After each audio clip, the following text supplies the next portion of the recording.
जय जगन्नाथ सांग मैंने भाभी ना पाठ पढ़ी गोटे शिक्षक हेबी।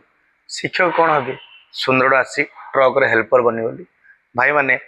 2 वर्ष ट्रक हेल्पर बनवा पर ना ड्राइवर टी हो गली किंतु से मन शांति लानी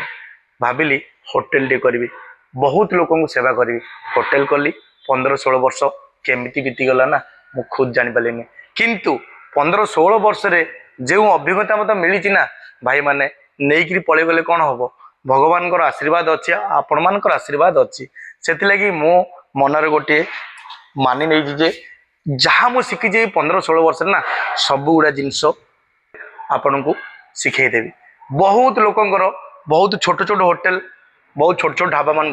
हेल्प हम आ बहुत गुड़े एम्प्लॉय एमती अच्छा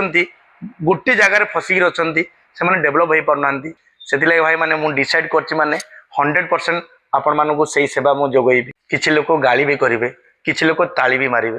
से लगे भाई जी जहाँ कहूना कहीं मुझे समस्त कथा धरी बसबी ना लोक शिखई पारे मुझे चाहूँगी ना बहुत लोक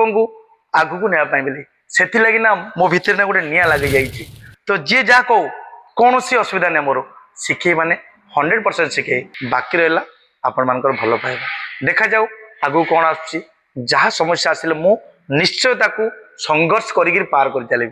आपन भल पाइबा अच्छी ना। जय जगन्नाथ।